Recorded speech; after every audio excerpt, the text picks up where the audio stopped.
Mondstadt has so many windmills, doesn't it? Well, the city is built above water, so it probably relies on the windmills to draw the water upwards. That's correct. The winds blow through Mondstadt all year, so this supply of water is very stable. Also, the windmills are what they call visible winds, and wind chimes are called the audible winds. Paimon guesses they can be thought of as mascots and prayers to the animal Archon for protection. Ah, mascots. So, like you then, Paimon. No, not at all. They're made of wood, and you can't eat them in an emergency either, 'cause all you'll do is grind your teeth down. I don't know what to say to that.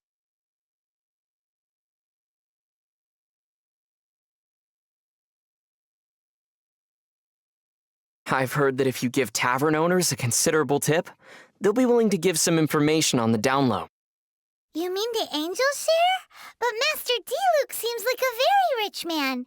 How big a tip is considerable anyway? Maybe I might have heard wrong.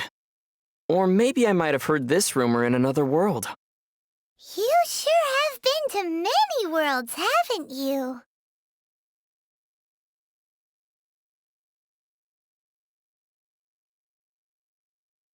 Cider Lake never freezes, no matter what time of year it is. The best apple ciders in Mondstadt can only be made using the fresh water from this lake. It really does taste great. Paimon could drink 2 big bottles in a second. Wow. With your size, I can't believe that you can drink that much liquid. And not explode like an animo slime. Paimon has a special stomach just for tasty drinks. A special stomach? I have so many questions about how this world works.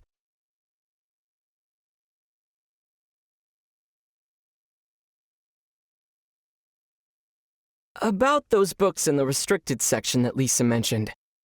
Have you ever wondered what sort of books might be kept in there? Perhaps it contains books not suitable for children. Huh? But the Boar Princess isn't in the restricted section. What could be more unsuitable for children than that? Paimon's curious.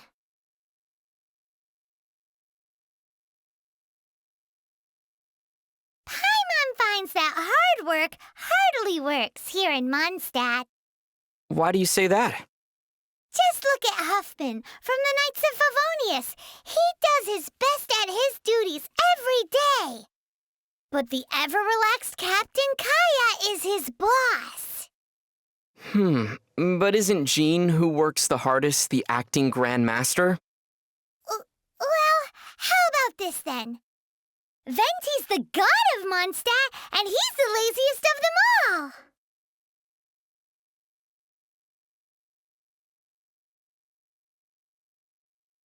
Sure would be nice to spend a night at the Goth Grand Hotel. Paimon thinks so too. The rooms are sure to be big and clean. Still, I've heard Mr. Goth say that they've had all kinds of strange problems ever since the Fatui moved in. The electro-sissons that their mages brought in attracted a lot of dust with static electricity, which ended up killing a lot of those sissons. Then, someone mixed up the mist grass pollen in the pepper, and the agents ended up brawling amongst themselves, each insisting that the other owed them money for wine. Hang in there, Goth Grand Hotel.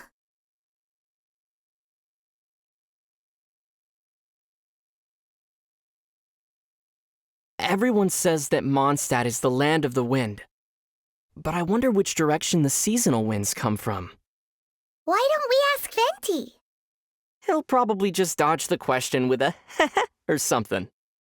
True. The Animal Archon is just a tone-deaf bard. What does he know about the wind?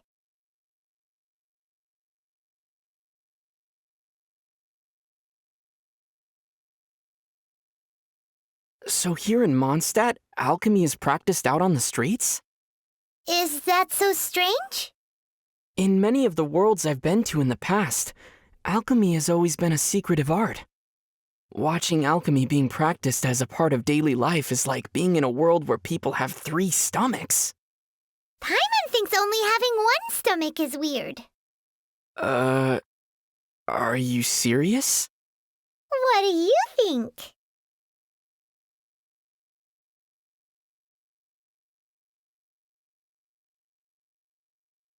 Tevat's day and night both seem particularly short.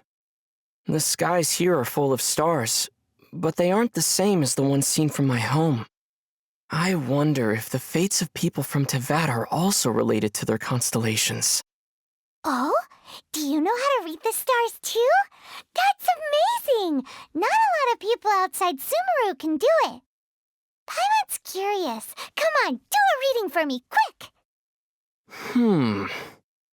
The night sky pictured on Paimon's cape flows with the light of many stars, and also of the deep ocean.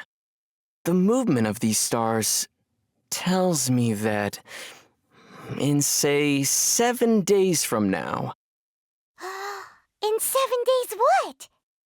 something good or something bad might occur. Right. Your theory sounds as rock solid as a geo-slime. And about as brainy, too.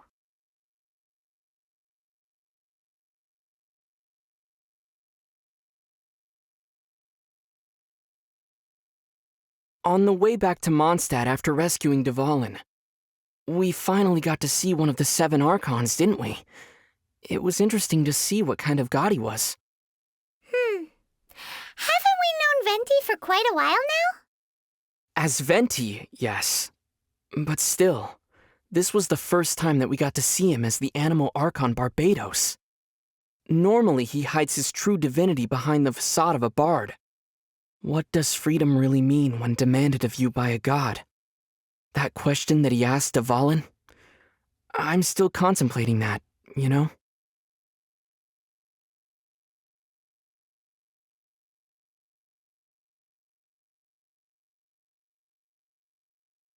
Mondstadt is full of wide plains and rolling hills. People say that when Barbados made this land, he used the storm to flatten the cliffs and valleys. Still, it looks like he missed a few spots. Like Star Snatch Cliff? Exactly. On the map, it almost looks as if it was meant to be the apex of a vertical structure, but ended up at the wrong orientation. What's an apex?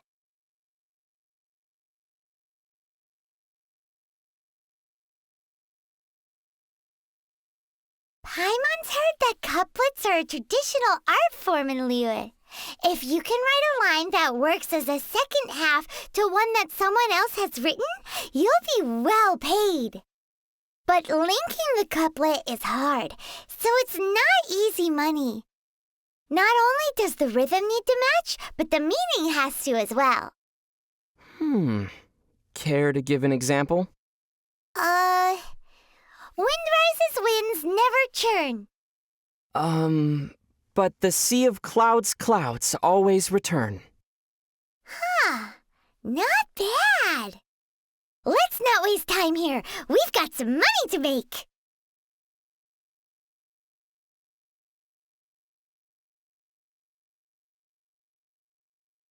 There's a saying of Rex Lapis that's commonly used here in Liyue. Paimon thinks its rough meaning is don't play with your money. It's because the first Mora were minted from his golden form and given to humans in trust. Kaya sure seems to enjoy playing with his money. And that's why you shouldn't learn from him. Well, as a child, I was taught not to play with my food. Yup. You've got to respect your food. What are you looking at Paimon for?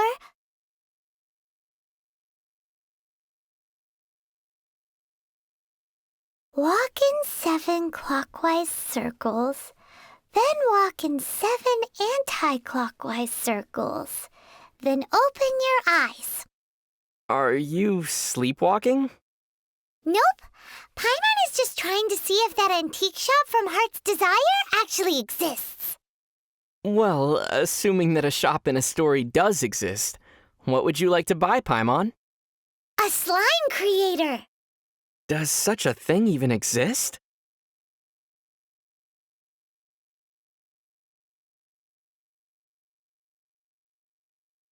Lately, some Guhua clan disciples have been retelling an ancient story. The Guhua clan, huh? Paimon bets it's a heroic story. Several male disciples decided to partake of a contest of arms to see who would marry their female junior, and she approved. Ooh, Paimon's heard this one. In Lille, they call this a joust for a spouse.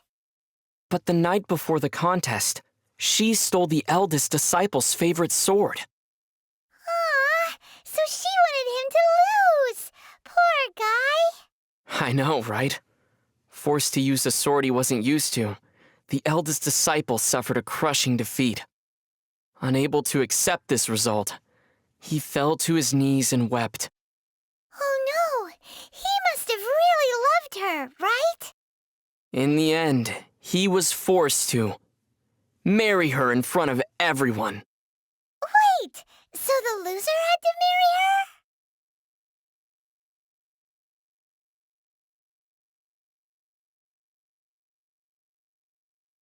Did you know the reeds in Dihua Marsh are common materials used in making paper? The solid reed cores are used to make pens, while the hollow part is used to make flutes. It's all very sophisticated. Over the years, many heroes and swordsmen have also chosen Dihua Marsh as the location of their duels. The more reeds, the more elegant the place. But in places where the reeds are the thickest, the water can be quite deep. So there are a lot of unlucky duelists who fall in and drown while the duel is on. And what's my takeaway from all of this supposed to be? Don't get into a fight in Dihua Marsh.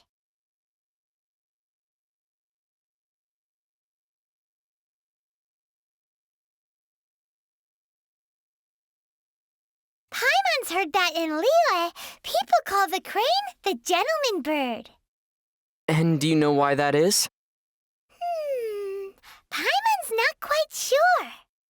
Well then, let me tell you the story of the lucky crane repaying its debts. A long, long time ago, there was a kind-hearted scholar who saved a lucky crane that had fallen into a trap. Later, on a cold winter's night, a beautiful maiden came to his door asking to lodge with him.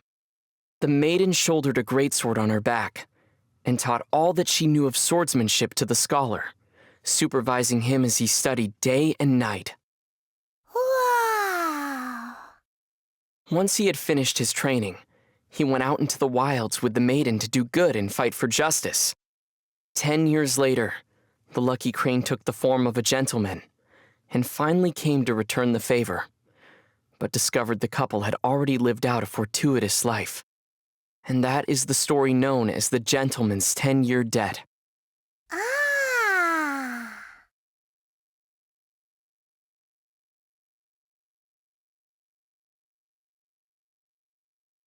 Rumor has it that Jueyun Karst is the abode of the Adepti. Wow! The abode of the Adepti! Perhaps we'll meet the Adepti on those cloud-piercing mountain peaks. Wow! Meeting Adepti! But I wonder, how would one normally communicate with the Adepti? Wow! Communicating with Adepti! My emergency rations seem to be going bad. Best to consume them quickly. Ahem! Well, Paimon thinks that shouting from the mountaintops should work. That seems more like a way of getting the attention of a hilly churl rather than an adeptus.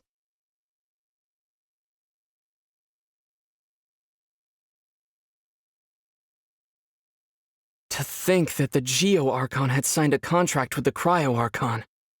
I wonder what the contents of their agreement were. Paimon doesn't care who you are. Making a deal with the Tsaritsa is super dangerous. Be that as it may. Since Morax is the god who understands the basis of contracts the best, he's definitely given this some thought. Well, that's true. Morax himself called it the contract to end all contracts. I trust that we will witness the truth and its denouement play out.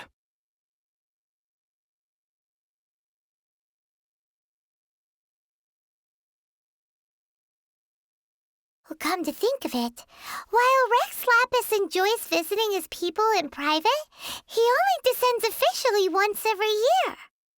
None of the other gods do this. Does Rex Lapis have any deeper intentions? I have my guesses. You see, those annual divine predictions have already captured the hearts of the people of Liyue too much.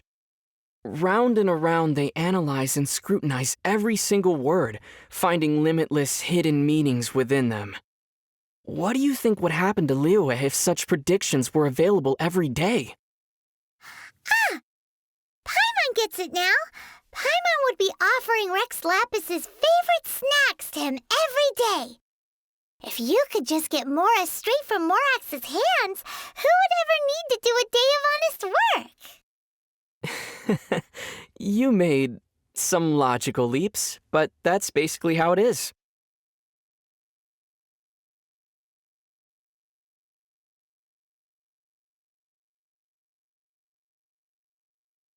If you want to adventure together with Benny's adventure team, you have to come prepared. Domains are very dangerous, so you should always take care to double and triple check your supplies in advance. Paimon's heard that the Adventurers Guild has compiled a list of 463 different ways of dying in these domains. If Bennett got you killed by accident, Paimon and Bennett would never forgive ourselves. Why am I the only one dying here? Well, that's because according to the numbers, Paimon can avoid 322 causes of death just by floating. I suddenly don't feel like exploring these domains.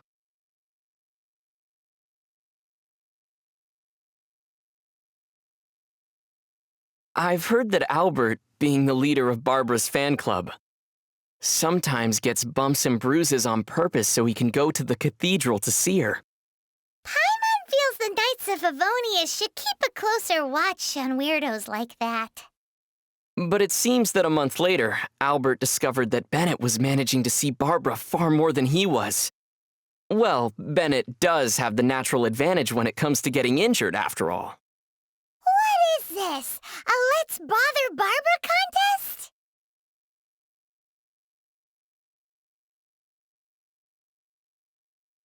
Barbara's really popular, isn't she? Well, she is the idol of the people of Mondstadt. Come to think of it, Paimon doesn't really know what an idol is. It's an occupation in which one's work is to be cute, be well-loved, and earn a boatload of Mora. Isn't that the same thing as being a mascot? That's one way to put it.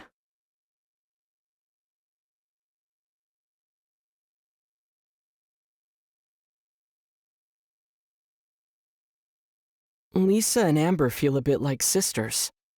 Huh? Why's that? Amber often runs errands for Lisa. Older siblings asking their younger siblings to do things for them so that they can slack off is a rather common practice. But my sister and I are the same age, so we had to decide these things via rock, paper, scissors. Whoa! So doesn't that make you my younger brother? What do you mean? Well, since Paimon floats, you're the only one who can run any errands. Seriously?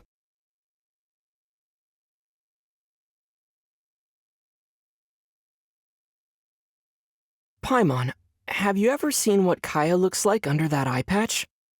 Nope. So, it would seem he never takes it off. Actually, Paimon already knows why. Oh? He must be hiding some big secret. Really? A secret? See, Kaya heads out for assignments more than anyone else.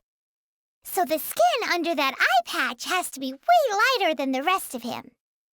So, if he ever takes that eye patch off... He'll definitely become the butt of everyone's jokes. Maybe he'll even get a weird nickname. Like, say, Pasty Eye. Guess he didn't need to take it off to get a weird nickname.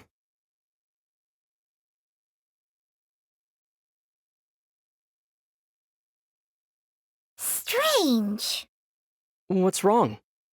Diluc and Kaya are really alike, so why don't they get along? How are they alike again? Well, Kaya's the kind of guy who acts shady in the light of day, while Diluc is a shining beacon of justice in the dark of night. Don't you think that's kinda the same thing? I still don't see it.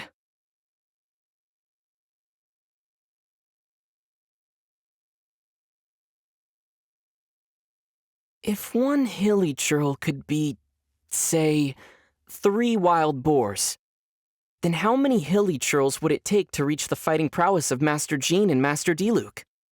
Not sure. But if you heard the way everyone talks in Mondstadt, you'd know that Master Jean is the strongest.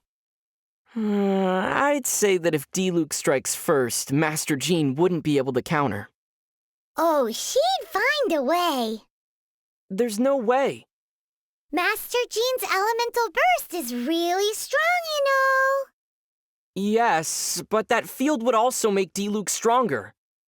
Paimon doesn't think Master Jean would even need her vision to take on Master Diluc because... Diluc would only need a beginner's greatsword to... This is so dumb. They both fight for Mondstadt, so they wouldn't come to blows. That's why Paimon likes your idea of measuring their fighting strength in number of hilichurls. Or, in Paimon's case, in fifths of a wild boar.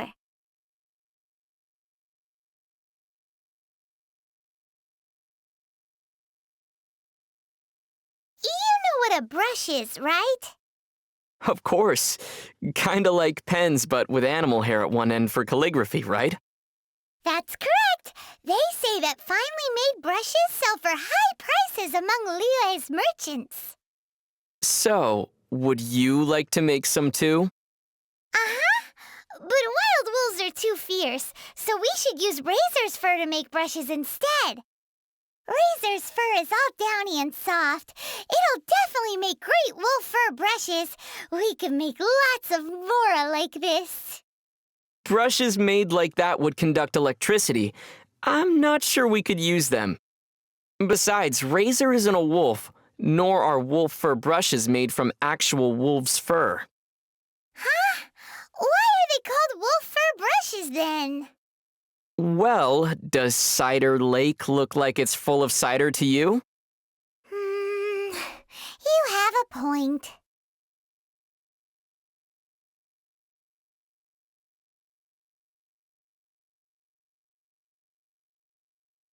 Klee's a really interesting kid. All the knights seem to like her a lot too. You could even say they spoil her. I wonder who makes the better mascot, Paimon or Klee? Oh, wait, I forgot. Paimon's not a mascot. Paimon's emergency. Hey! Paimon knows exactly what you're going to say. That joke stopped being funny a long time ago.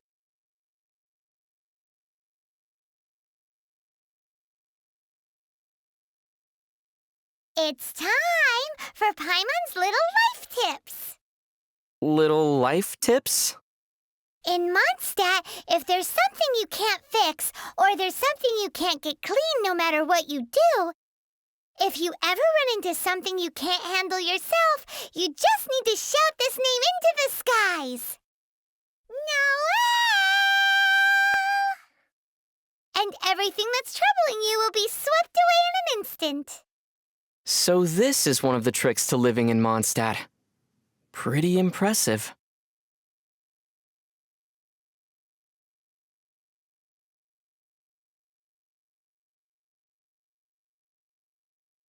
Fischl makes a very unique impression, doesn't she? How so? Well, she travels together with a talking raven for starters. Well, I'm traveling with you. It's not all that different. Still, Oz can also translate for Fischl. You, on the other hand... What? Paimon's way better than some bird. How so? Well, at least Paimon doesn't need wings to fly.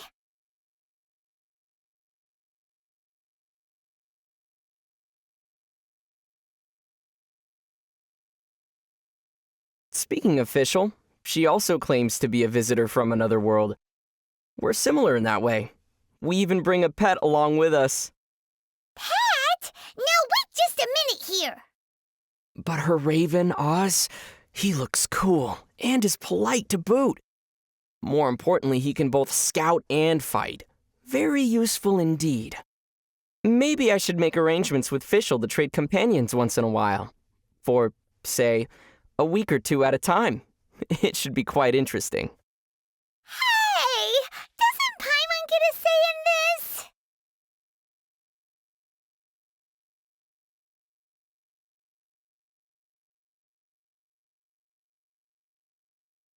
How do you become as popular and cool as Captain Beto? With enough experience? Paimon's already seen lots of things from adventuring together with you. One also needs to experience trials and setbacks.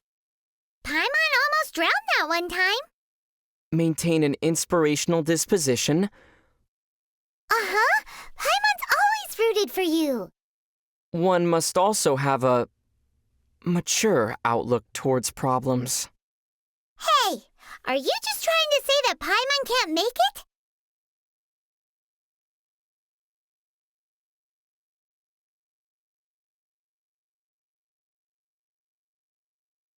How does a person become as rich, no, as super rich as Lady Ningguang? Is that the only impression she gives you? Riches? Well, there's the huge jade chamber too. But isn't that also made of Mora? Well, you need an excellent mind. Well, Paimon's really good at giving people nicknames. You need to be very familiar with the workings of the markets. A serving of fisherman's toast goes for 1,025 Mora, and no discounts, even on rainy days.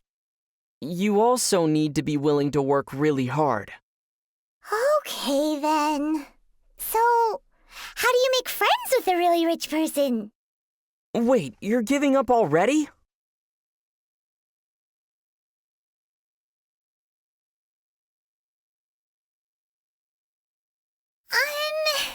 Do you think that Chi-Chi needs to drink blood? That's not a zombie, Paimon. That's a vampire. Then, will she transform during a full moon? Werewolves, Paimon, not zombies. Huh. As expected of a traveler, you really know a lot. So, what special things can zombies do? Exercises? Ah, that makes a lot of sense. So the ones that do exercises are zombies. Got it.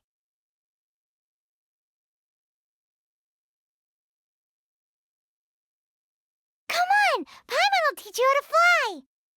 3, 2, 1. Ah, Paimon's gone. Well, whatever. I'm tired. Let's just sit here for a bit. I'm flying with you in my heart.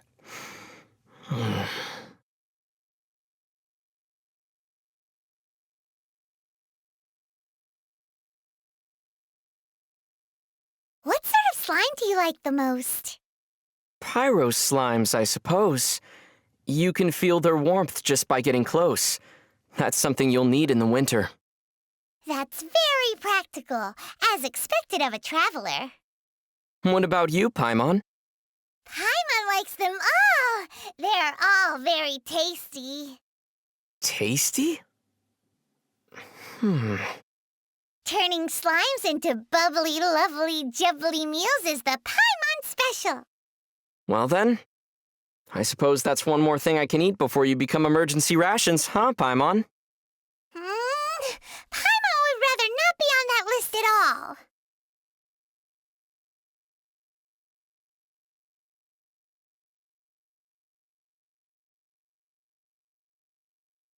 Do Do you think that we're too harsh on the hilly churls?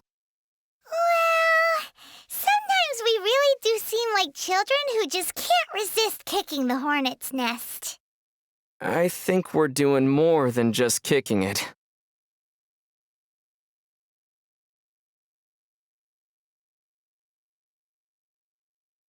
The Sleeper tribe. The hilly churls sure have interesting tribe names. The sleeper tribe will take any opportunity they can to take a nap. Paimon's heard that their animal skin beds are really soft. Would you like to try them? Not going to try it yourself, Paimon? Paimon can sleep while floating. The air is the softest bed. Pretty sweet, huh? Just a little.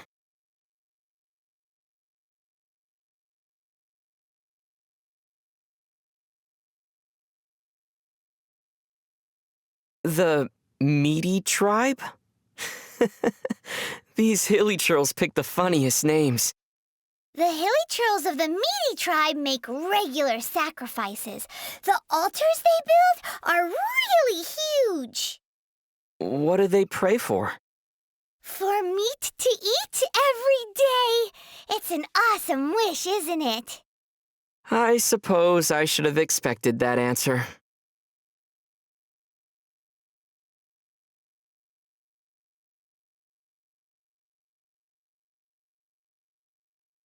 The Eclipse tribe.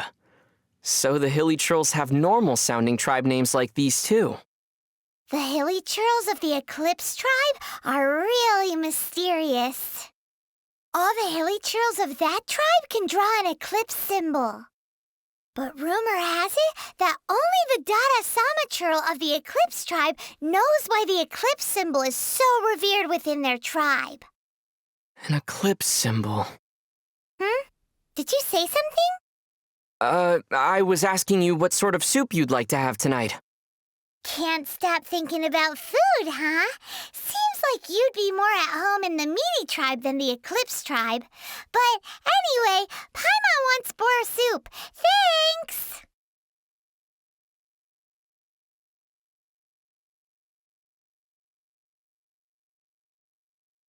Paimon doesn't feel so good.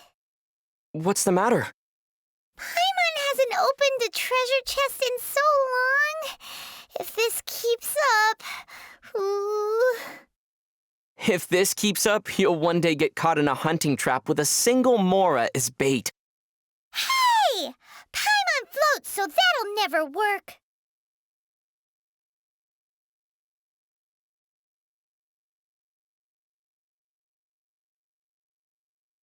Wow, we've really had a lot of good food recently, haven't we? You know what they say, have food, will travel. Won't you be unable to fly if you get fat? Nope, Paimon never gets fat. Huh. So Paimon demands more food. Ever eating, but never growing. Don't you fail as emergency rations then? Yeah. Well, it sure doesn't look like you have any other candidates, so you'll have to make do with Paimon.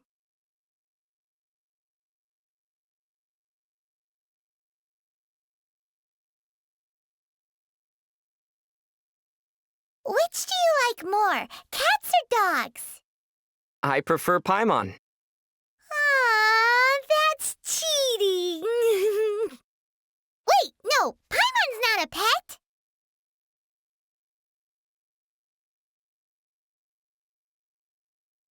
People say that if you put a star conch close to your ear, you can hear the whispers of the ocean.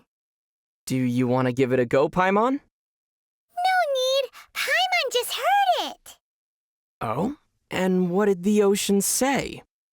The ocean said that it's time to eat, so let's go.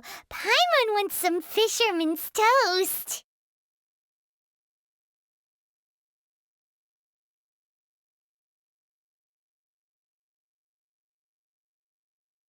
We should get something tasty to eat.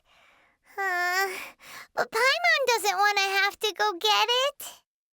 Shall we decide with a game of rock, paper, scissors then? Okay. All right then. Rock, paper... Super Paimon Tornado! What?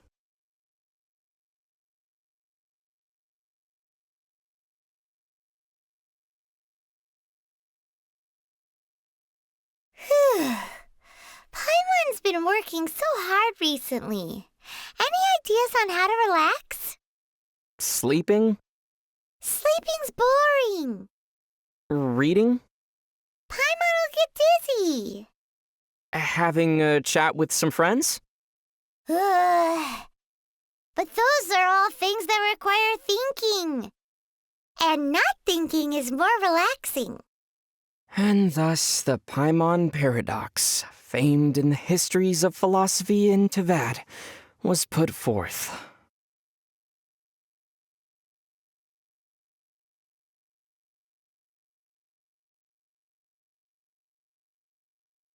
Liyue's cuisine is very different from that of Mondstadt. For example, you can hardly find spicy fried dishes anywhere in Mondstadt. That's why they say climate creates cuisine, you know? But wait, why do all of Tevat's slimes taste the same then? That's because you only know one way of cooking them.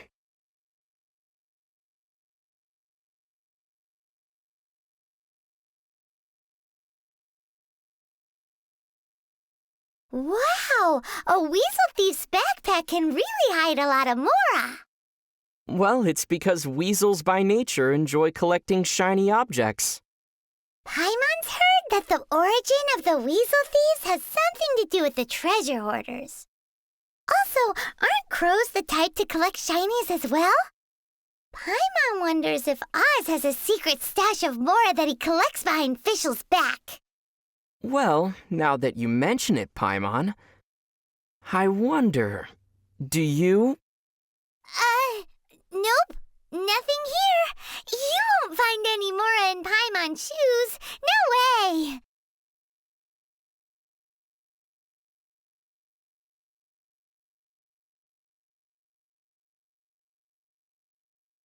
Paimon, have you ever read Vera's Melancholy before? Well, it sure sounds familiar. That book's pretty popular, and I've heard that the author made a tidy sum off of it.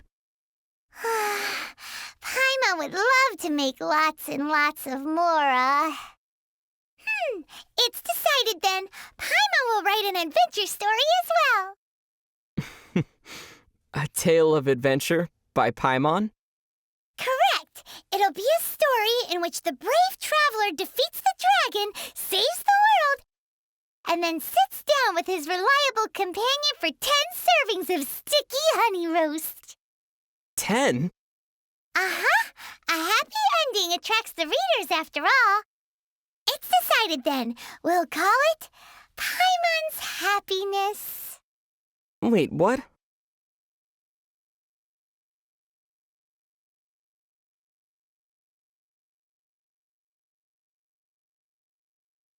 Have you ever had one of those super scary nightmares?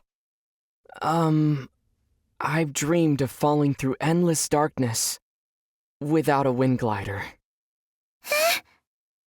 I've also dreamed of my sister walking away from me while I'm unable to catch up to her no matter how fast I run. She tells me that I've come too late. Oh, yours are quite different from the ones that Paimon's had. Paimon's scariest dream was being eaten by a super giant slime.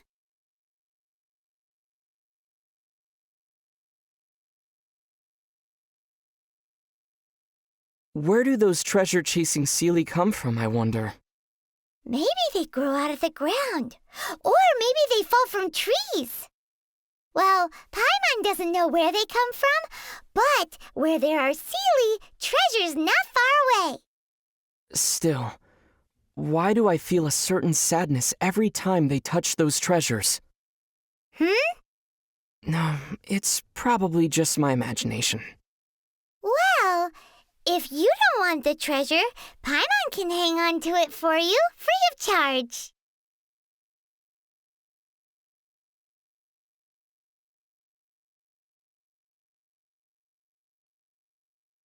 Has anyone left a big impression on you during our recent travels?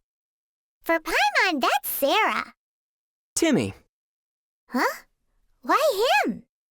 His face comes to mind every time I've eaten a sweet madame recently. Really makes it hard to chow down.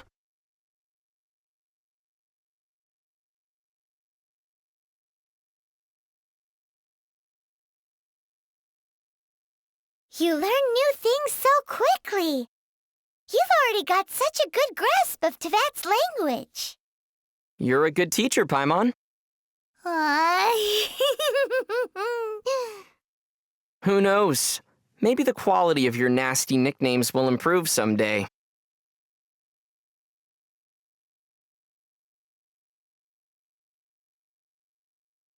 What monster made the deepest impression on you? Monsters, huh? Probably ruin guards. Does a ruin guard really count as a monster? It's more like a machine. Paimon thinks that you can call anything that causes us trouble and needs to be defeated a monster. Just like how we call anything that can be hunted prey. Is that so? Well then, I think I'm finally able to classify you now, Paimon. Huh? What do you mean? You can be hooked and reeled in. Therefore, you're a fish.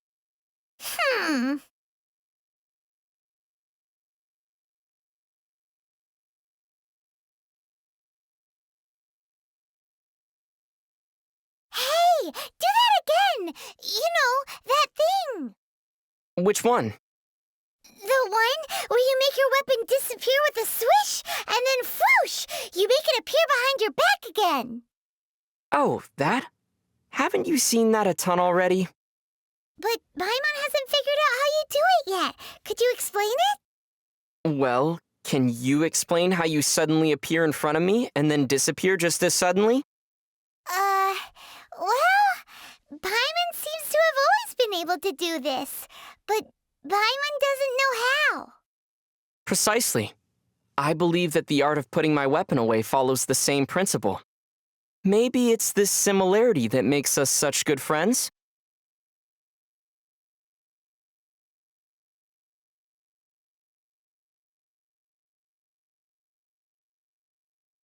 What do you think of treasure chests? I believe that they were left behind by great travelers who once passed this way. Every time I open one and look at its contents, I can feel a certain kinship with those who came before. And that's how you get adventure experience.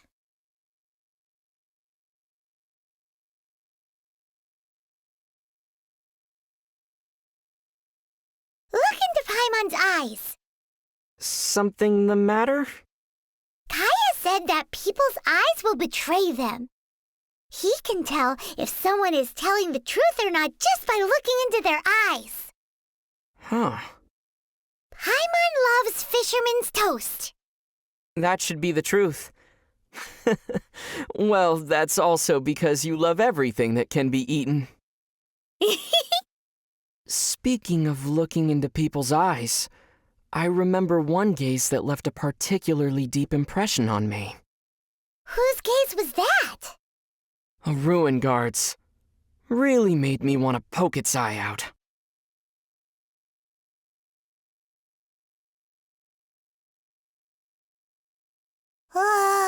Paimon's so bored.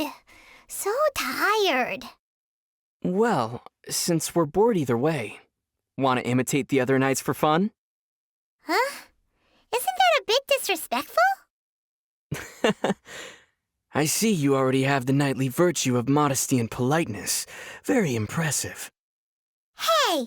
Paimon sees what you're doing. Cut it out!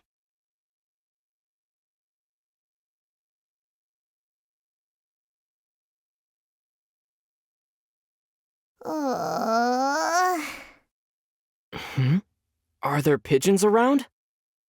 No. Paimon's just hungry. What Paimon needs right now is a traveler who can whip up some delicious sticky honey roast. So, who's gonna be the lucky traveler? Hmm?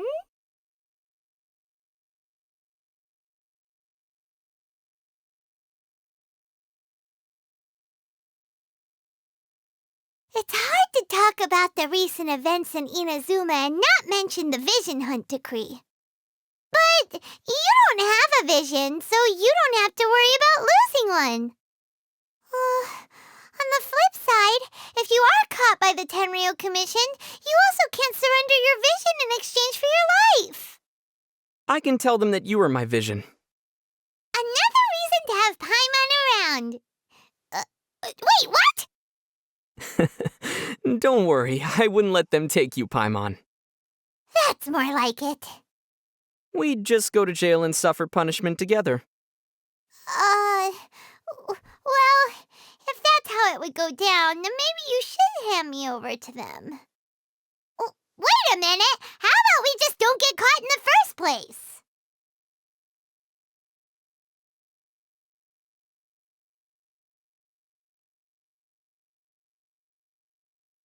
Only the ones who have the will to fight back are allowed into the resistance. Huh. In that case, Paimon also qualifies as a member. And what exactly are you trying to resist, Paimon? Paimon has been resisting against the fate of being squished all this time. Then you probably won't get in. Why? Is it because Paimon isn't fighting for the same cause as the resistance? It's because you're fighting for a lost cause, I'm afraid. You meanie!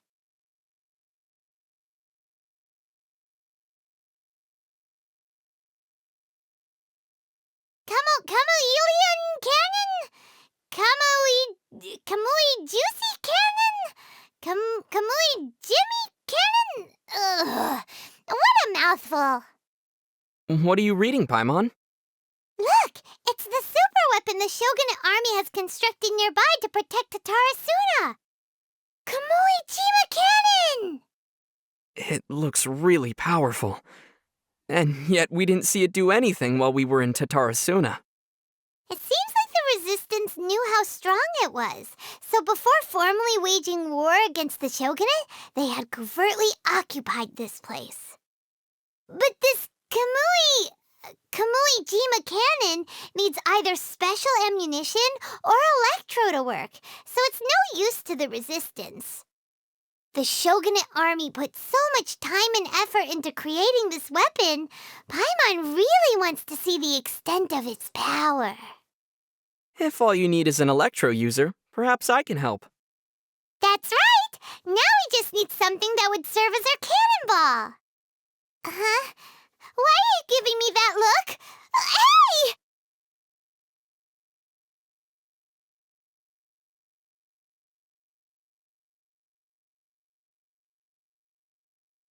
You know what? When we first arrived at the Komori tea house, Paimon really thought that Tarumaru would be able to speak. You sound a bit disappointed.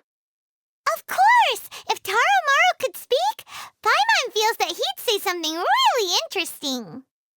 For example... Toma! Stop hiding around here! You're in my way! Woof! Huh, that makes sense.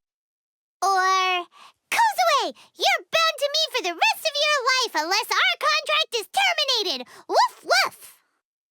You didn't believe Kozue when she said she'd signed a secret contract forcing her to work part-time at the tea house, did you? Oh! Paimon just thought of another one! This one's quite good! Just look at this visitor. Paimon, is it? Look how cute and clever she is. Today, all her meals are on the house! Woof! There's no way Tarumaru would say something like that.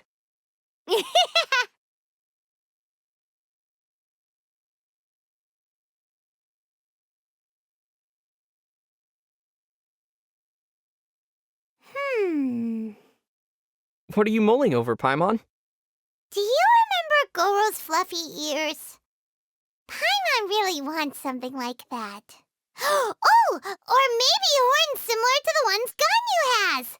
Ganyu's horns are pretty cute as well. Do you have any ideas? Let me see. Oh, I found something. Really? Aw, Paimon always knew you were reliable. Ta-da! I present to you the tusk of Monoceros Chaely. Paimon doesn't need that. If Paimon can't have Goro's fluffy ears, then maybe at least something like his fluffy tail. But da-da-da! Here you go. Tail of Boreas. Not that! Also, combining those two is definitely not the look Paimon is going for.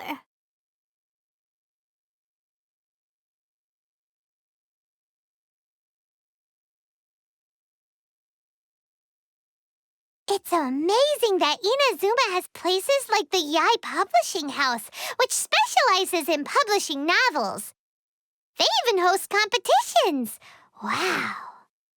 If that's the case, then perhaps you can submit a draft of the book you've been working on. Paimon's Happiness. Whoa! About that. Paimon has misplaced the drafts on our way to Inazuma. Really? Fine! Paimon hasn't started writing it yet. It's not Paimon's fault. Paimon's been meaning to do it, but 3 days ago, Paimon's pen broke. And the day before yesterday, Paimon had hand cramps. Yesterday, a sprained foot. Today, Paimon's hungry. It sounds like you'll sooner write 1,000 excuses with Paimon than Paimon's Happiness.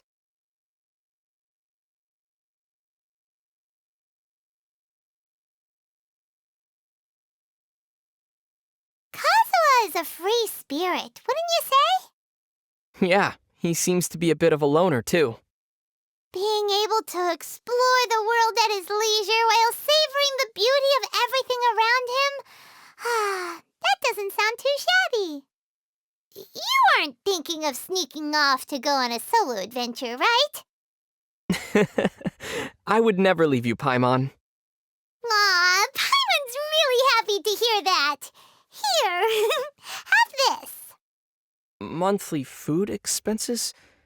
300,000 mora? Hey, wait! Where are you going? I suddenly feel like going solo. Maybe it's not a bad idea after all. Please don't go! Wait for Paimon!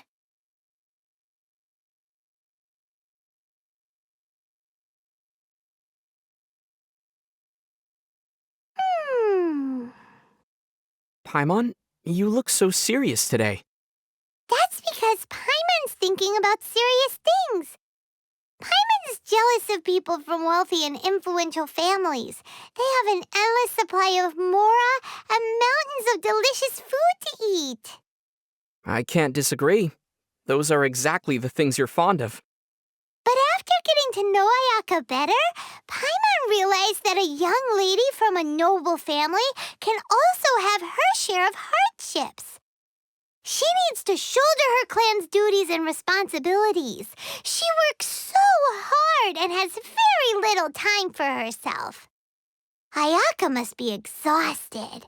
She should try to relax a bit. Ah, that's right! Let's invite Ayaka to the next festival! If she got an invite from us, there's no way she'd refuse! Yeah, I'd like to go to another festival with her. Besides, if Ayaka's around, she can pick up the tab for us. I should have seen that coming.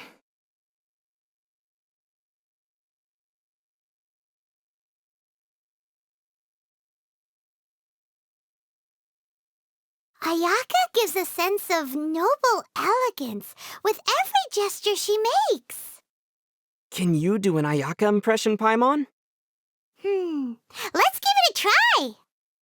Oh my, you've been picking mushrooms so earnestly just to make chicken mushroom skewers for me? How cute. That was nothing like Ayaka, but even though you didn't sound like yourself, it didn't feel completely out of place for you either.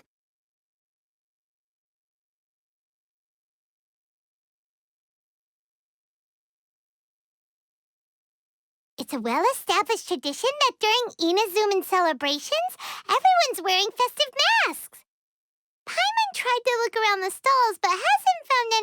that fits. So you really want a mask of your own? Of course! Not wearing a mask during an Inazuman festival is the same as not receiving a bouquet at the Windbloom Festival. Let me make one for you.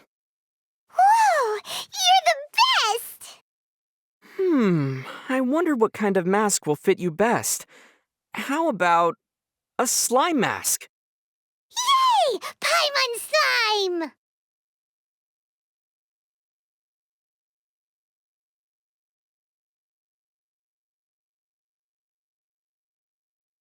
Do you think Yoimiya's dad's poor hearing is related to fireworks? He's been making and testing fireworks for many years now, and being exposed to the sound of gunpowder explosions on a daily basis. Oh, Paimon can see how that might have worn down his ears. Yikes! Since Yoimiya is inheriting her family's business, does that mean she'll have trouble hearing other people in the future? Just like her dad? Paimon won't let that happen. Let's think of some way to help her. Do you have any suggestions, Paimon? Oh, Paimon could follow Yoimiya around and cover her ears whenever needed. Then you'd need to leave me. Oh, without Paimon, you'd lose your guide. Paimon wouldn't leave you like that. But what should we do for Yoimiya? Actually, she can simply wear earplugs while working with fireworks. Oh, yeah! Paimon didn't think of that solution. You're so smart. That was the first thing that came to my mind, but I wanted to give you an opportunity for a mental workout. Ah! So you knew this whole time but didn't tell Paimon? How could you, you bully?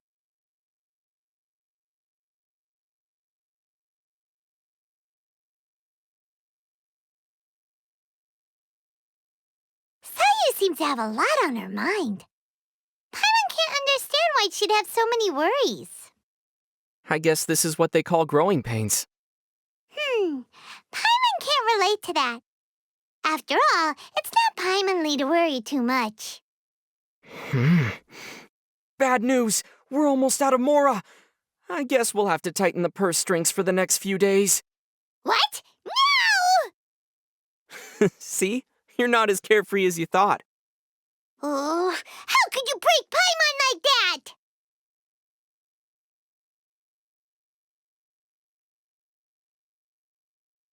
Those Onikabuto bugs look so scary. The patterns on their backs are terrifying. Do you mean those demonic patterns? It's because they don't like to fight, so they purposely evolve their patterns in a way that scares their enemies away. That's really smart. We should try to learn a thing or two from them. We could borrow Xiao's mask. If a Hilichurl saw you wearing it, do you think they'd run in fear? I don't think Xiao would agree to that. Yeah. How about we ask Sayu to steal his mask for us? She knows ninjutsu that allows her to vanish into thin air. She can steal it for sure. Problem solved. If we are afraid of Xiao evening the score with us, how about we steal Child's mask? We've kicked his butt many times before. I don't think stealing other people's belongings is a good idea. Also, what if Sayu doesn't agree to all of this? Then let's visit Albedo first. If Albedo can develop a growth serum for Sayu, she'll help us for sure. Brilliant. Now we just need you to come up with a way to make Albedo help us. Paimon's head is going to explode. Let's stick to festival masks for now.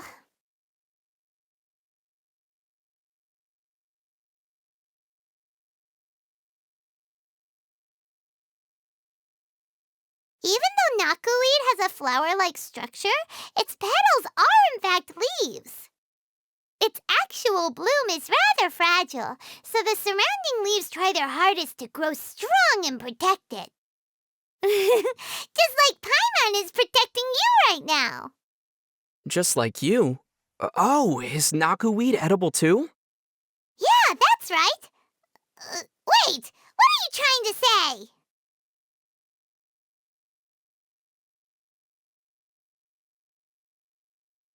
Did you know the people of Inazuma use the vibrations of knackeweed to forecast thunderstorms? Because knackeweed grows in areas that are infused with electro. It's naturally drawn to thunder and lightning. Does that mean knackeweed is similar to you, Paimon? Eh? How so? You know, because you usually hang out in areas infused with gourmet food and are naturally drawn to tasty snacks. That's true. Paimon radar activated. Beep, beep, beep, beep, beep, beep, beep, beep, beep, beep, beep. Delicacies, here we go!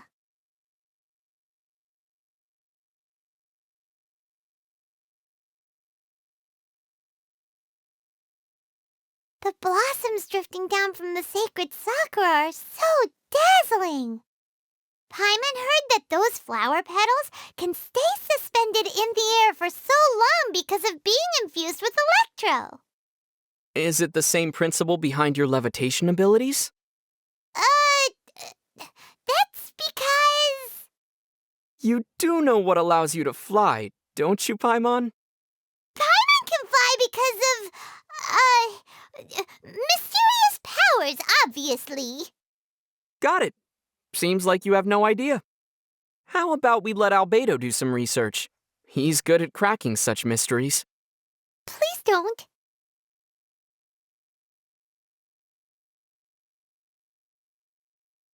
Lavender melons sure are useful. Their flesh can be eaten, and their skin can be processed to make dyes. Paimon sure is useful. She can serve as my guide, and she can also give other people ugly nicknames. Yep, thank you for your validation. Wait a minute. Is there more? Is Paimon about to get roasted? Paimon's gonna cover your mouth to stop you from talking.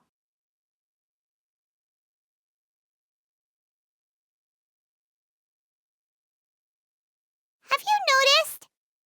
In Inazuma, people who wear swords on their waist are a minority. Most soldiers use spears.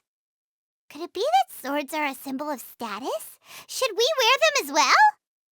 But the swords here are all too big for Paimon. There's no other way. We'll have to find a famous swordsmith to make a custom one. A custom-made sword will cost a lot of Mora, though.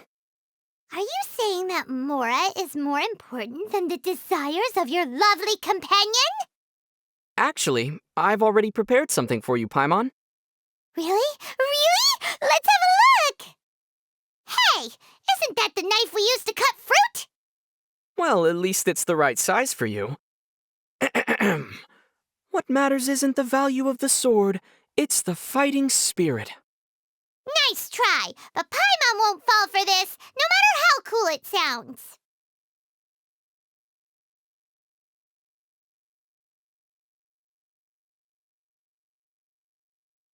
Did you know there are hot springs in Inazuma? But there are no volcanoes. Paimon heard that the heat comes from a giant furnace. If we get the chance, Paimon also wants to check out a hot spring. Unfortunately, it seems like only the big shots are granted entry. Let's head back to Dadaupa Gorge in Mondstadt. Huh? Why so sudden? Back in Dadaupa Gorge, the hilly churls have a huge cauldron that's heated by flaming flowers. It should be similar to a hot spring, right? You can bathe in their soup, I guess.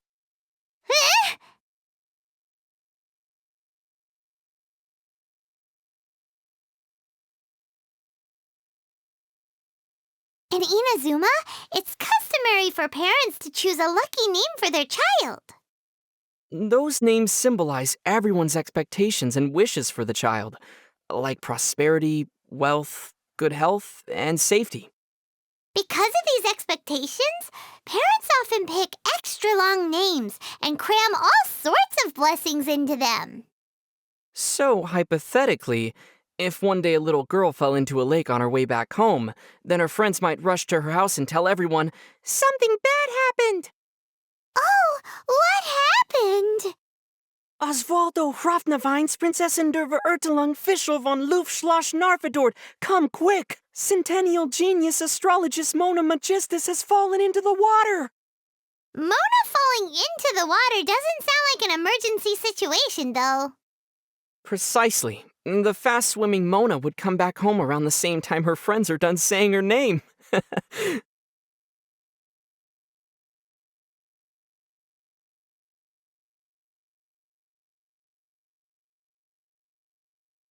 Inazuma's scenery is quite different than what we've seen so far.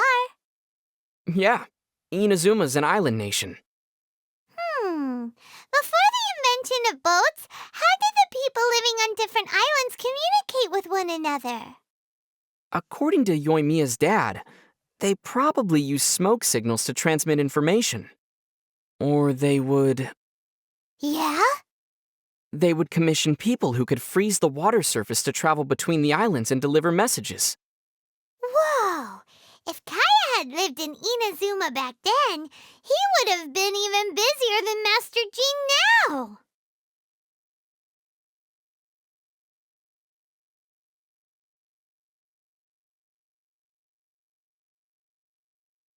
Tanuki are really mysterious creatures.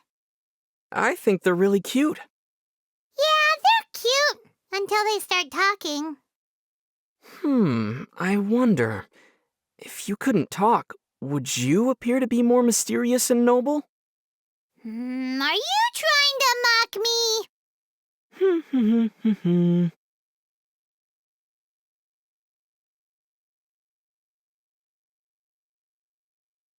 Did anyone tell you that there are monsters called Tanuki and Inazuma that can take on the form of any human they see?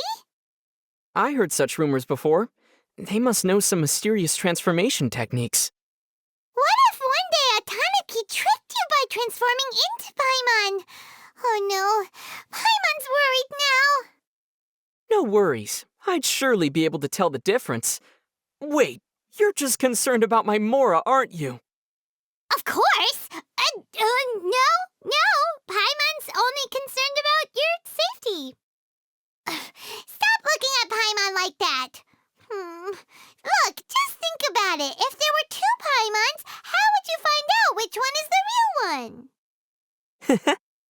What do you mean, hee hee? See? Only the real Paimon would respond like that. Paimon got tricked again.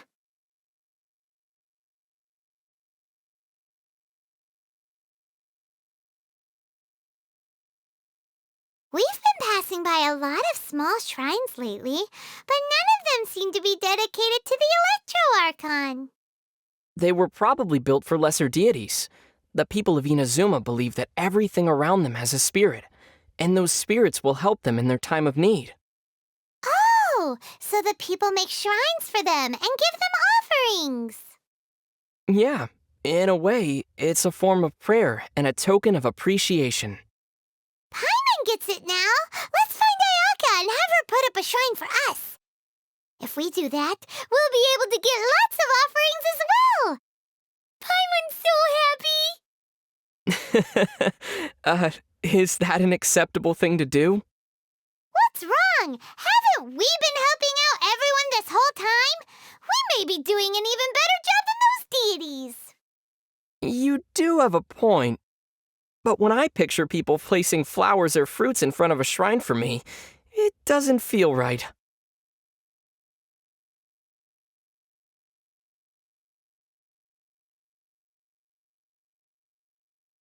It never stops raining on Yashiori Island. I heard it's because of the lingering evil energy. Evil energy? What's that? Sounds terrifying. It's caused by the remains of an evil god somewhere on the island. Because its power hasn't fully dispersed, the remaining energy causes all sorts of misfortunes. That's what I meant when I said evil energy. Oh, that makes sense. But Paimon doesn't think rain is a bad thing. Maybe that god has been crying all this time because they were bullied. Crying? I don't think gods can cry. I mean, I've never seen Venti or Zhongli cry before. There are exceptions. If you pinch Paimon, you'll be able to see a crying god. Are you a god? Paimon sure is. Okay, let me guess. The flying god of silly questions? The god of slimes? Or the god of being fished out from the water? Paimon's none of those. As your bodyguard, Paimon is the god of protection.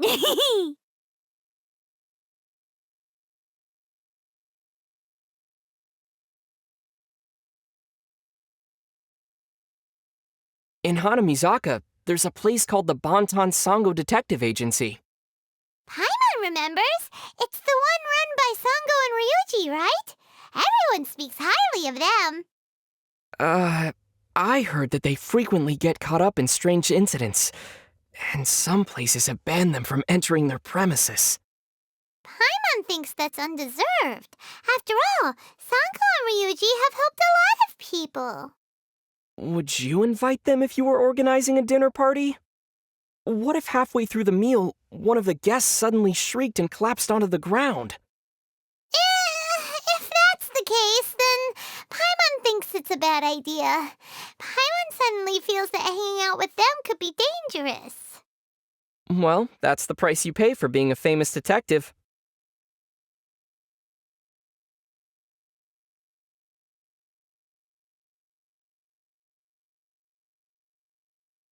Oh, yeah! Have you drawn fortune slips at the shrine before? If we draw them before our next adventure, they may provide us with some guidance. But what if our draws are inauspicious or turn out to be a bad omen? If that happened, we'd probably end up in a bad mood. Oh, that's fine. According to the Shrine Maidens, if someone draws a bad omen, they just need to hang it on a tree in the shrine. So we should keep on drawing and drawing until we get a super lucky draw. Then we'll hang all the bad ones on the tree. If everyone did that, there'd be no more space left to hang the slips.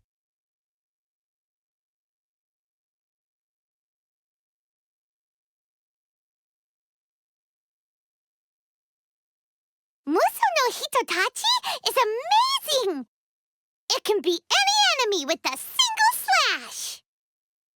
But for Child, it might need 3 slashes. Yeah. Anyway, if you mastered that technique, Paimon wouldn't have to worry about you for the rest of our journey. So where can one learn that technique?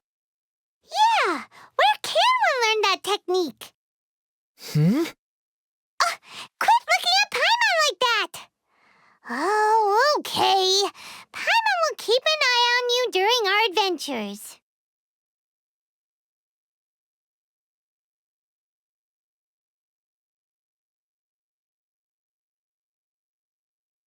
Did you know that Sanga no Miya Kokomi, she's Watatsumi Island's divine priestess? In other words, she's the ruler of Watatsumi Island. The whole of Watatsumi Island is controlled by her. Paimon also wants to become a big shot like her. What will you do after you become a big shot? Then Paimon will deliver justice. For example, the suspect in question, known as the Traveler, ate 2 dango for lunch and only gave 1 to the victim, Paimon. This is a serious violation of Article 37, Fairness and Justice of the Paimon Decree. Oh, may I ask how Your Excellency Paimon plans to resolve this issue? Of course! As compensation for your wrongdoings, you will have to make even more dango for Paimon!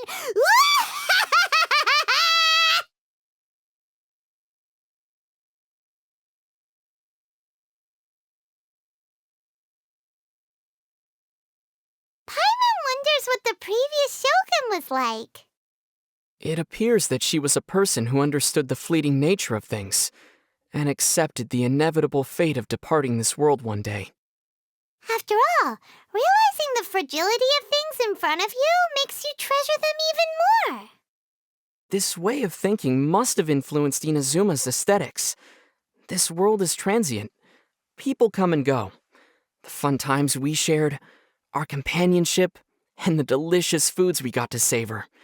Those emotions and experiences are real things that existed at some point in time, not just empty concepts. Even though every banquet must eventually come to an end, it'd be nice to enjoy those happy moments for a little longer. Shifting seasons and elusive dreams, the ephemeral and fleeting. With thine companionship, all are eternal. Paimon doesn't get it. I'm saying that I'm having a lot of fun traveling with you, Paimon. It'd be nice if we could just go on like this forever. I'll take your word for it then.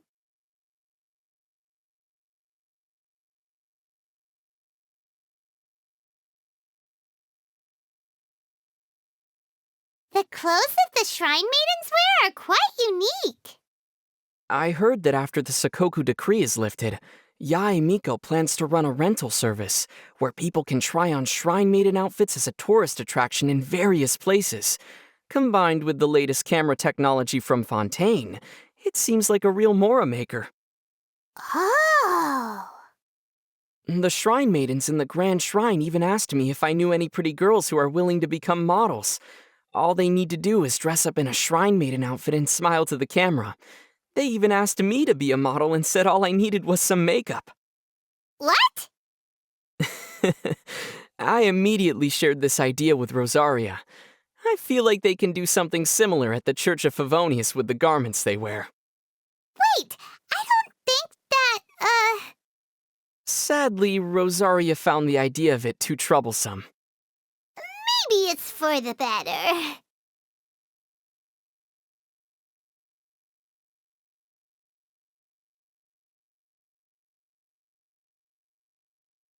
Oh, I give Paimon a painting. Turns out it's not edible, but Paimon is still very happy with that gift. Aoi? The general goods shop owner? Let me see. Here, but be careful. It was painted by a famous artist, Utamaro. It's quite valuable. Tomorrow? I think I've heard that name before. Of course! Master Utamaro's work can be found all over Inazuma after all. Did you see one of them in Ayaka's residence? The one that Paimon has right now isn't too shabby either. Oh, I remember now. One of those paintings was used by Yoimiya as kindling, right? Huh? Kindling? Yeah, I think Toma used it as padding for table legs as well. What? Padding? And if I remember correctly, I also saw Sayu use a stack of those paintings as a cushion for her nap. Sayu has several of those works? That can't be right. Real masterpieces aren't mass-produced. If you ask me, that Utamaro isn't a real master at all. Hey!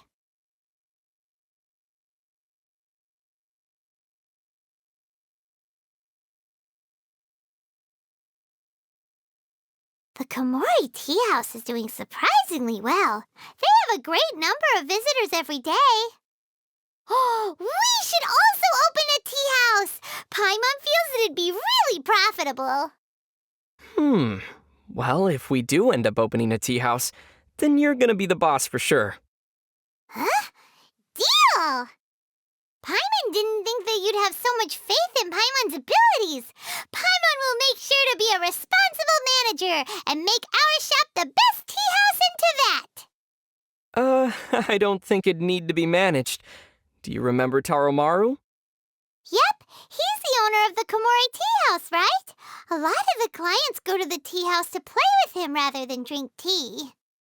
So I was thinking if you were running the shop, you'd definitely be more popular than Taromaru. Of course! Hey! So you don't really trust Paimon's management skills? You just want a mascot!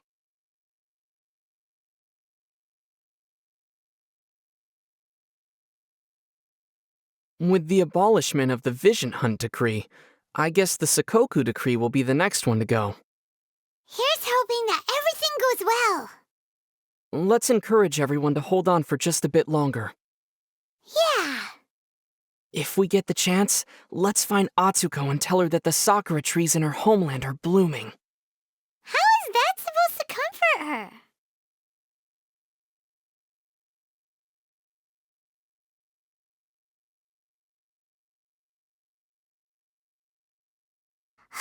Okura Mio says that she hardly has any fancy kimonos in stock these days, so chances are that you won't be able to buy one, even if you can afford it. It's a real tragedy. Paimon wants to look glamorous, too. But the Sakoku decree's been abolished. She should be able to import silk from Liyue now.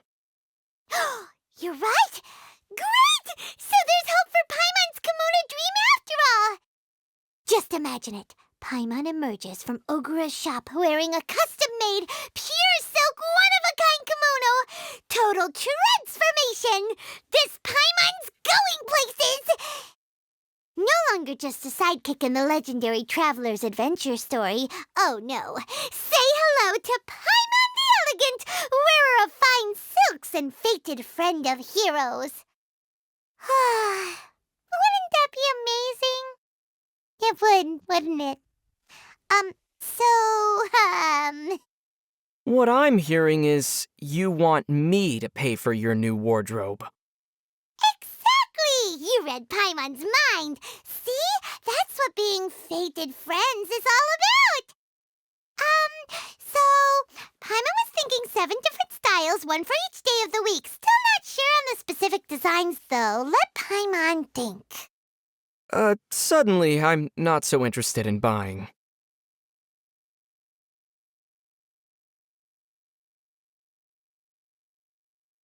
Free knowledge without having to study at all?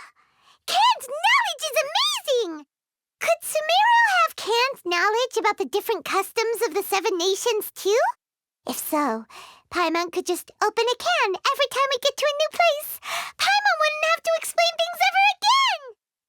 Or we could just open them all here in Sumeru.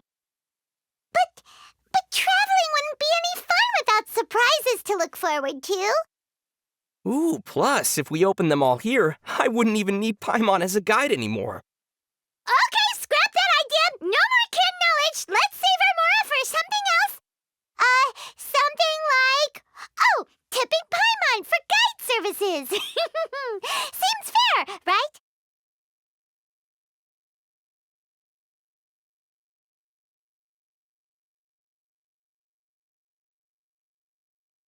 The Eremites are a real motley crew. There's certainly a diverse range of characters. Yeah, that could explain it. Oh, Paimon can play lots of different characters, too. Judgy Paimon, knowledgeable Paimon, helpful Paimon. And of course, the classic, completely misses the point Paimon.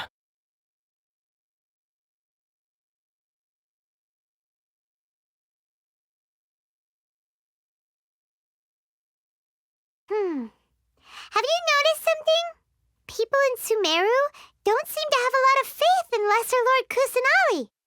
Back in Liyue and Inazuma, people were pretty enthusiastic about Rex Lapis and the Almighty Shogun. Those strange scholars are one thing, but even everyone living downtown only ever seemed to talk about Greater Lord Rukkhadevata.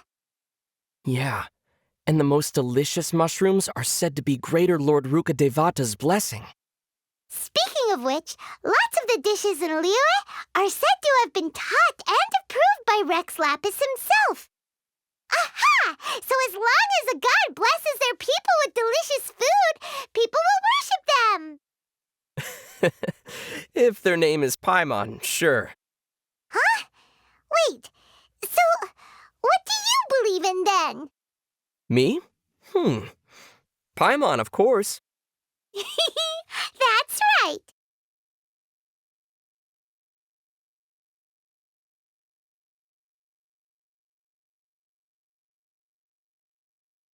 The first time we saw the wall of Samiel, Paimon was stunned.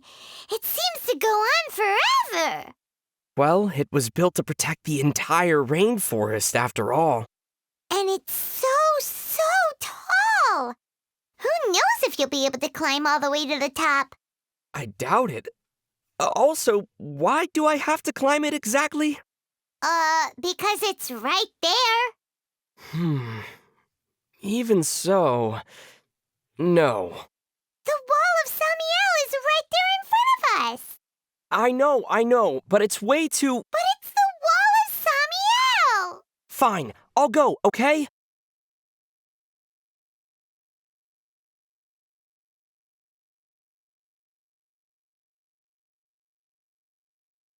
All these Sumeru scholars seem to wear Akasha terminals, so they can get information from the Akasha system. It's like they're carrying an interactive encyclopedia with them wherever they go. Oh, Paimon's kinda jealous. Well, I'm not jealous. I have an even better encyclopedia that automatically follows me around, gives me the A to Z on everything into that, and the best part is, it can even talk. Huh?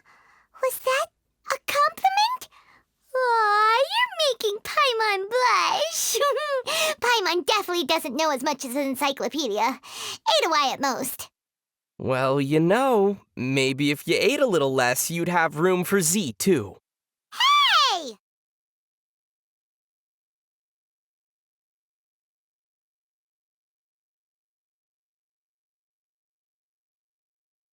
Arama, Arana, Araja, Arakavi. Whew. Aranara names are so hard to remember. The only bit Paimon's sure of is that they all start with Ara.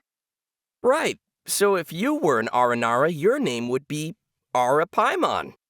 Yep, and as for you, actually, they'd probably call you Nara Traveler. Yeah, we're all Nara to them.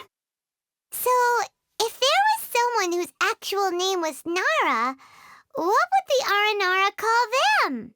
Nara Nara, I guess. Sounds kinda cute. Yeah!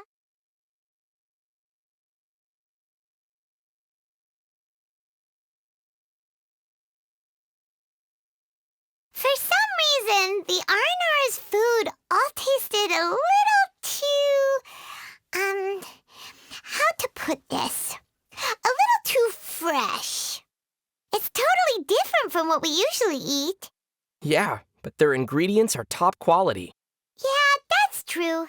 Still, those mushrooms and fruits were so raw, it felt like they were gonna keep growing in Paimon's stomach. You're exaggerating, right? You do have a point, though. Maybe the best ingredients don't need a lot of fancy cooking. You're right. If the ingredients are good enough, they'll taste great, even when cooked with the simplest methods. Just like Paimon. Just a little salt and pepper and... Hey! For crying out loud! We're in Sumeru now! Don't you think that joke's getting a little old?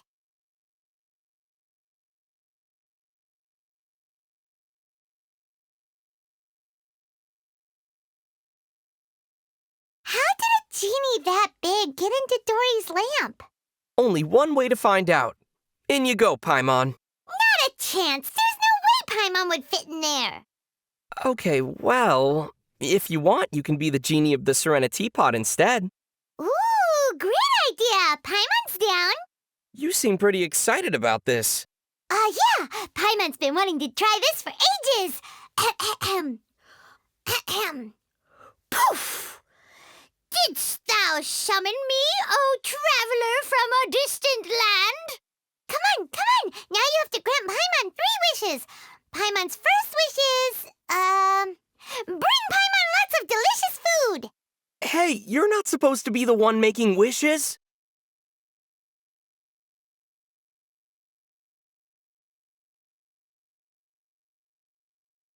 Whoa! Healthcare is free in Sumeru? Are you feeling unwell, Paimon? No, not right now. Thanks for asking, though. Eating the street food on every corner has never sounded so tempting. Your stomach is gonna punish you for that. If so, Paimon will go see a doctor and get treated. It's all for free. It'd be a waste not to take advantage of this, don't you think? Maybe, but then again, the treatment would likely include a restricted diet. Oh no! That, plus the doctor would make you take the most bitter-tasting medicine ever. Oh, okay. Maybe Paimon needs to reconsider this idea.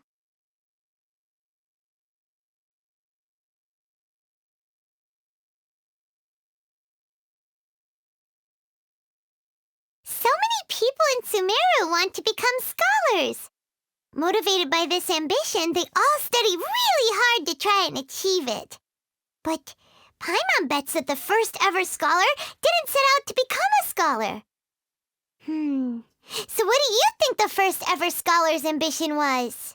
Probably to get their research paper written as quickly as possible. Huh? But isn't a scholar's ultimate goal supposed to be pursuing the highest and greatest knowledge or something? Paimon's sure that it must have been because of a fervent desire for knowledge that they became Sumeru's first true scholar. Writing papers is how you pursue knowledge. But what about when it's the highest and greatest knowledge of all? Even then, if you wanted to prove it, you'd need a research paper. And after that, you'd need to start working on another paper to validate your original thesis. Okay, Paimon's got it. Come on, don't look so sad. It's not like you have to worry about writing papers yourself.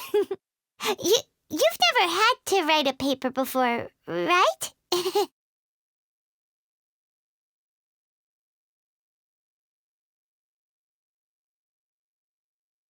Paimon wants to go visit the Amorta scholars. When did you become such an avid student, Paimon? Well, Paimon heard that the Amorta scholars' research is all about nature. Which means they must have to research which animals are edible and which ones taste the best. And that kind of thing. Paimon thinks it'd be really fun to help them out with their research. In other words, you've got a craving for some tasty organic dishes. No, Paimon genuinely thinks that it's a really meaningful research topic and wants to help out. Well, in that case, I think the Amurta scholars might be more interested to find out about Paimon's species and behavioral patterns. Gee, is that the time? Paimon just remembered we have something else more important to do.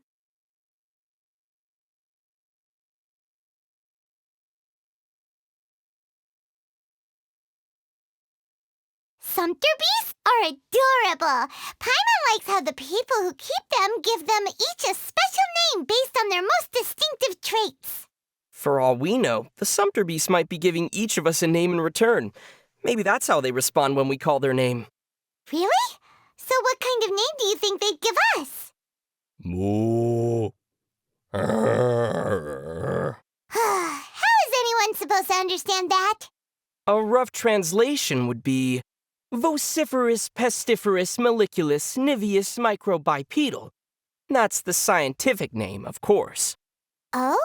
What would the common name be then? Noisy two-legged critter. Hey, why keep only the negative traits?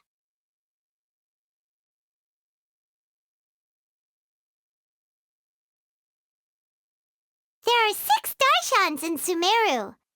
Ooh, it would be cool if Paimon had her own Darshan too. It'll be called Paimonology.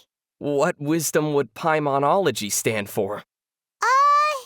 Practical wisdom for everyday life. So Paimonology scholars would specialize in the art of cooking slimes in 100 different ways, never letting a single Mora escape their grasp, giving people ugly nicknames, etc.? Whoa, you read Paimon's mind! Also, don't forget how to become the best travel guide in Tibet. Oh, this is a fantastic idea! Come on, let's go submit a Darshan application to the Academia! From this day on, you'll be the Grand Sage of Paimonology! I'd like to decline the honor, please.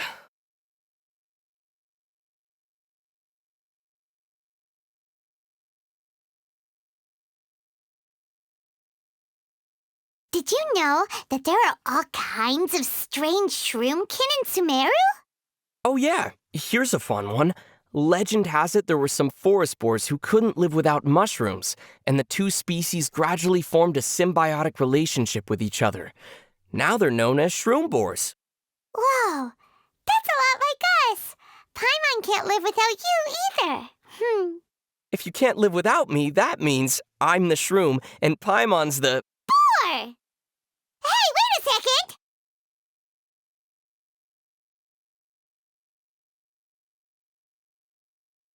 The residents of the Grand Bazaar are all so talented! They sell their own woven goods, beautiful vases and jars, and delicious-smelling spices that make Paimon's tummy start rumbling.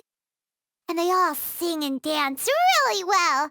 Paimon wishes she could do that. Well, if you're serious about it, there's no reason you couldn't learn. What? Really?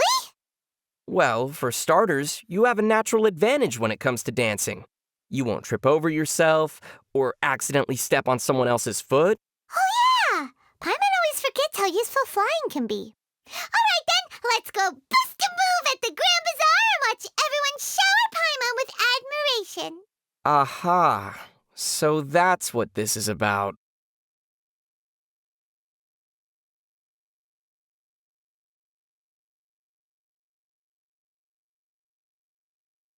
People in Sumeru seem to take divination and fortune-telling pretty seriously. For starters, there's astrology, although only the scholars get to practice that. But ordinary citizens have their ways too. They can do divinations with just a cup of coffee. It's the nation of wisdom, after all. It seems like people have an insatiable curiosity to learn about everything, including their own future. Paimon heard that they can tell your fate just by looking at the bottom of a finished cup of coffee. Sounds way easier than climbing to the top of a tower and staring at the stars all night.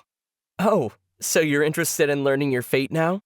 Yeah, although Paimon's really more interested in finding out what the coffee tastes like.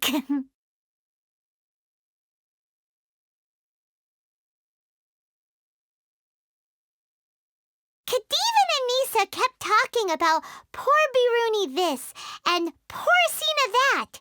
Why do all these words have poor at the front? Well, per means descendant and also student. So in this case, they're referring to themselves as the children and students of the great sages of old. Huh, so that's what it means. From the way they were throwing these words around, Paimon was sure it'd be something to be proud of. Wait, but isn't it? Well, Paimon, for one, would much rather be known as the Founding Father than have a name that basically says, so-and-so's my daddy. Pretty embarrassing, don't you think? I have to admit, I've never thought about it like that.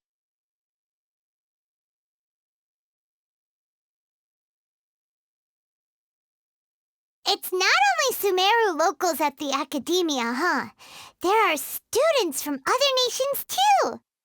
Imagine leaving your hometown behind and traveling to a faraway and unfamiliar land in the pursuit of learning. How inspiring! We travel to unfamiliar lands pretty often, too. Huh. You're right. That means we're also super inspiring. Not in the pursuit of learning, though. Oh, so we're not as inspiring as the students after all. But we do know the best places to eat in Sumeru and who you can rely on to help you out. That counts as knowledge, right? Yeah, and to many people, it could be extremely valuable knowledge. Great! So we're just as inspiring as them after all.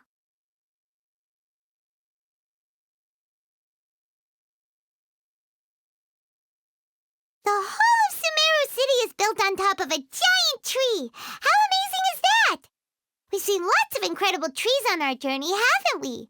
There's our old stomping ground at Windrise, the frost-bearing tree on Dragonspine, and the sacred sakura on Inazuma.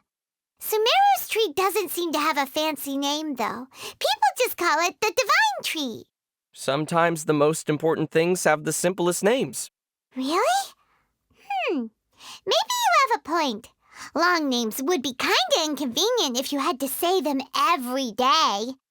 Anyway, people in the city only have to say down below, and everyone knows they mean the bottom of the tree. What's that saying again? Names aren't things themselves. They're just words for things. So is Paimon just a word for a thing, too? Yeah! Kinda. But, wait, no! Paimon is just Paimon.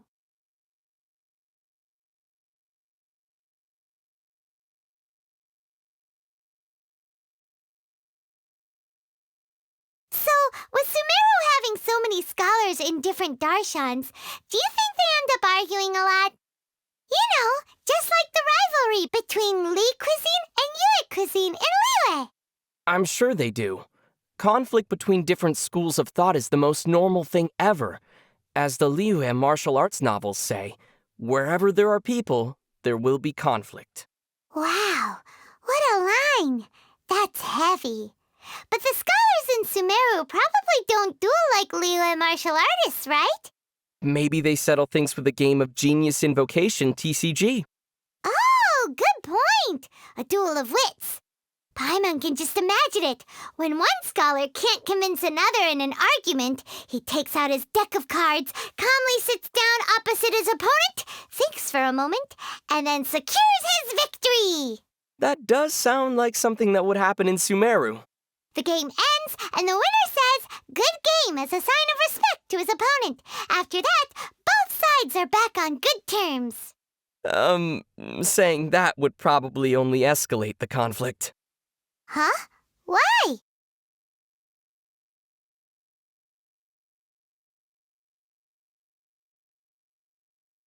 Whew!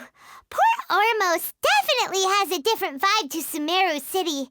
It's a bustling area, and there's so many Outlanders. Plus, no one needs to spend all their time buried in their studies, which is nice. Yes, but that's why they end up being disciplined by the port authorities. So you see, Paimon, if you don't study hard, you'll end up just like them. Oh. Wait, what was that tone of voice for?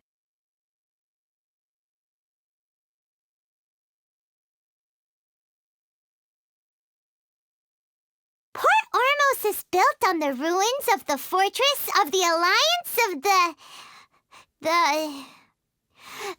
Alliance of something, anyway. The name's too long. Paimon can't remember it. Anyway, that's what all the bookish people in Sumeru say. Oh, you mean the Alliance of the 29 Ocean Days? Apparently, the Alliance was formed by a bunch of arrogant pirate leaders, none of whom wanted to work for any of the others.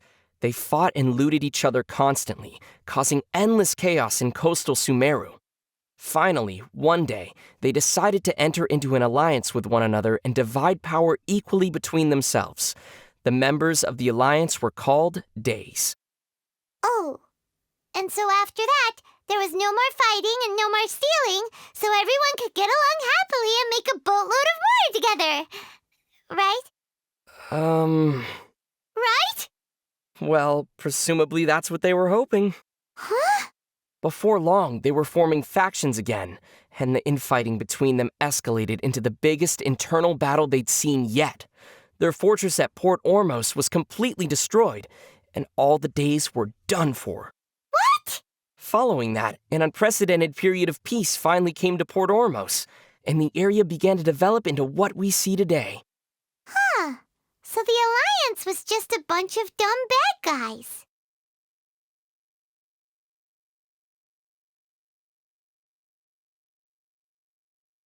Sino's super into that card game, Genius Invocation TCG, isn't he? Doesn't it seem kind of weird for the General Mahamatra to be into playing cards?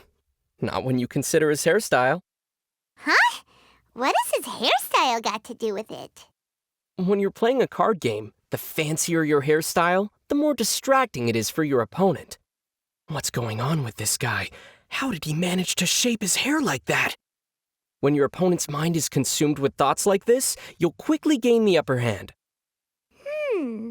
Really? Then we'd better think twice before playing against him. I don't know. I think I might just have an advantage over him. But you don't have a fancy hairstyle at all, and your clothes look pretty normal, too. But I do have Paimon. You know, he'd be like, "What's up with this guy? And what's that pesky flying companion of his up to?" As long as you're floating by my side, Sino's mind will be consumed with thoughts like this. I, on the other hand, would be completely unfazed by his hairstyle, so I'd be able to focus, and victory would be mine. Forget it. If you want to play cards, go get a funny haircut.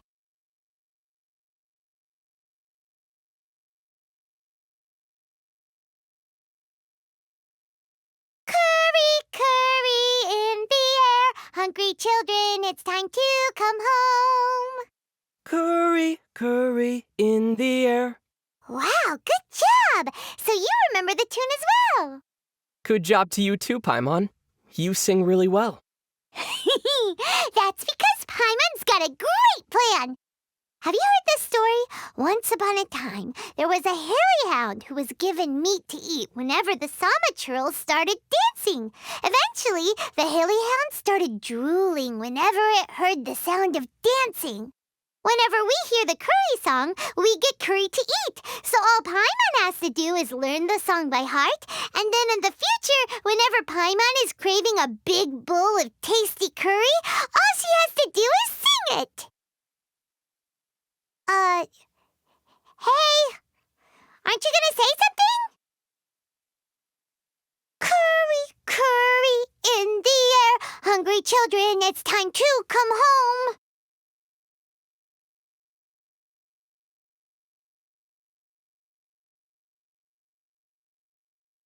Paimon, do you ever find that the word Aranara trips you up? Why does it trip you up? Maybe that's because you don't really say anything most of the time.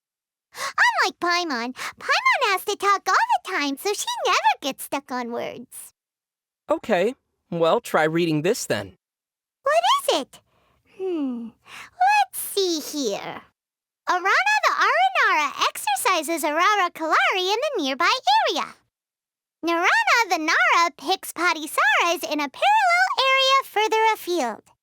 Narana the Padisara picking Nara had arranged to invite Arana the Aranara to the bar to befriend Lombard. But alas, Arana the Aurora Kalari exercising Aranara professed a preference to Padisara picking Narana for venturing to Vanarana to view the panorama. On account of Arana the Aranara's antipathy to bar drama, Narana the Nara relented, and upon accompanying the latter on a Vanarana panorama adventure, encountered another Aranara named Arama. This must be one of those really weird dreams, right? But this headache feels pretty real.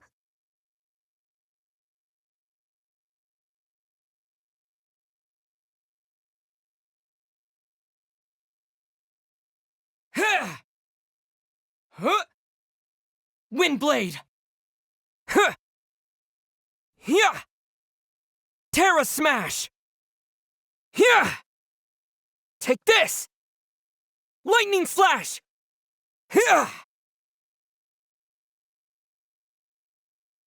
Scatter! Propagate! Disappear! Go with the wind! Quake! To dust! Thunderclap! Bellowing thunder! Sa! Germinate! Spring forth! Is this an answer from this world? A reward on the road.